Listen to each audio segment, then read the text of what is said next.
TV time to ask programme కి స్వాగతం. Senior journalist Saikrishna గారితో. సాయికృష్ణ గారు నమస్తే. నమస్తే అండి. యునైటెడ్ అరబ్ ఎమిరేట్స్ అణు కేంద్రం మీద ఇరాన్ డ్రోన్ అటాక్ దరిమిలా యుఎస్ స్ట్రాంగ్ వార్నింగ్ ఇచ్చింది. అంటే యుద్ధం కొనసాగటానికి ఇరానే కారణమవుతుందా అనుకోవచ్చు? అంటే ఇప్పుడు మనం మొదటి నుంచి అనుకుంటున్నదే డొనాల్డ్ ట్రంప్ చైనా పర్యటన తర్వాత పరిణామాలు ఏ విధంగా ఉంటాయో చూడాలి అని మనం ముందు అనుకున్నాం. ఎందుకు అనంటే ఈ చైనా పర్యటనలో 3 అంశాల గురించి చర్చ జరిగింది. మనకు తెలుసు, ఆల్రెడీ డిస్కస్ చేసుకున్నది. Taiwan, trade and Tehran. ఈ 3 అంశాలు చాలా కీలకం.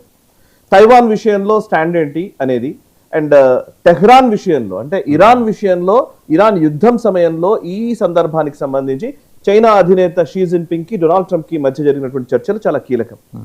అండ్ ఇంకొక వైపు ఇదే టైంలో, ఒకవైపు చైనా పర్యటనలో డొనాల్డ్ ట్రంప్ ఉన్న సందర్భంలోనే, అదే టైంలోనే ఇక్కడ ప్రధాని నరేంద్ర మోదీ గారు ఒక కీలకమైన స్టేట్మెంట్ ఇచ్చారు. ఏంటి అంటే, మన పెద్ద క్రైసిస్ రాబోతోంది, సో ఈ టైంలో కొన్ని జాగ్రత్త చర్యలు తీసుకోవాలి, వర్క్ ఫ్రమ్ హోమ్ గురించి, గోల్డ్ కొనుగోలు గురించి, వీటి గురించి మాట్లాడారు. అండ్ అదే అనంతరం మనం విజువల్స్ లో కూడా చూస్తున్నాం, మన ప్రధాని నరేంద్ర మోదీ గారు యుఏఈ పర్యటనకు వెళ్లారు. అక్కడ నుంచి నెదర్లాండ్, స్వీడన్, నార్వే దేశాల్లో పర్యటిస్తూ ఉన్నారు. సో యుఏఈ పర్యటన చాలా కీలకం. యుఏఈలో ప్రధాని నరేంద్ర మోదీ పర్యటన సాగిన తీరు చూస్తూ ఉంటే దాని నుంచి చాలా అద్భుతమైనటువంటి అవుట్కమ్స్ కూడా ఉన్నాయి. అందులో మేజర్ గా ఏంటంటే, మనకి ఇప్పుడు ఆయిల్ సంక్షోభం ఎదుర్కొంటున్నటువంటి టైంలో మనం ఇంతకు ముందు కూడా డిస్కస్ చేసాం, అబుదాబి నుంచి అటు ఫుజైరా అని వాళ్ళ కోస్టల్ ప్రాంతం ఉంది అరేబియన్ ఓషన్ కి, అంటే హార్ముజ్ జలసంధిని బైపాస్ చేస్తూ, ఆ హార్ముజ్ జలసంధికి సంబంధం లేకుండా యుఏఈ నుంచి భారత్ కి మనము ఆయిల్ సరఫరా చేసుకునే విధంగా ఒక పైప్ లైన్ ఏర్పరచుకోవడం జరిగింది. ఆల్రెడీ ఏర్పరిచి ఉంది. అది అబుదాబి నుంచి అటు ఫుజైరా వరకు ఉంది. ఆ ఫుజైరా నుంచి మనం షిప్మెంట్ ద్వారా మనం భారతదేశానికి ఆయిల్ తీసుకొచ్చుకుంటాం. సో ఆ pipe line 1.8 million barrels per day సరఫరా చేయగలదు పైప్ లైన్ ద్వారా. దాన్ని కొంచెం త్వరితగతిన దాన్ని తీసుకురావాలి. మనకు ఉన్నటువంటి ఆయిల్ కొరత నేపథ్యంలో ఈ యుఏఈ నుంచి ఆయిల్ సరఫరాకు సంబంధించి డిస్కషన్ జరిగింది. దాంట్లో ఒక పాజిటివ్ అవుట్కమ్ వచ్చినట్టుగా తెలుస్తోంది. రెండో అంశం ఏంటి అని అంటే కనుక, ప్రస్తుతం ఈ ఫుజైరా నుంచి వచ్చేటువంటి ఆయిల్ ఒకవైపు అయితే, ఇంకోవైపు యుఏఈ కూడా తన స్ట్రాటజిక్ రిజర్వ్స్ ని భారతదేశంలో పెట్టే విధంగా వాళ్ళు ప్రయత్నం చేస్తున్నారు. అంటే ఏంటంటే, వాళ్ళ ఆయిల్ ప్రొడక్షన్ జరిగిన తర్వాత, ఉత్పాదకత ఆయిల్ కి సంబంధించిన ఉత్పత్తి చేసిన తర్వాత వాటిని, ఆ క్రూడ్ ఆయిల్ ని అక్కడే నిల్వ ఉంచుకుంటే వచ్చే సమస్యలు చాలా ఉంటాయి. దాన్ని సరఫరా చేయాలన్నా, ఎగుమతి చేయాలన్నా సమస్యలు చాలా ఉన్నాయి, బికాస్ ఇరాన్ యుద్ధం నేపథ్యంలో కాబట్టి. సో ఇప్పుడు భారత్ తోటి వాళ్ళకి స్ట్రాటజిక్ ఒప్పందం చేసుకున్నారు యుఏఈ నుంచి. ఏంటి అని అంటే, యుఏఈ క్రూడ్ ఆయిల్ అంతా కూడా భారతదేశం రిజర్వ్ చేస్తుంది. మన దగ్గర ఆయిల్ రిఫైనరీస్ ఇవన్నీ ఉన్నాయి.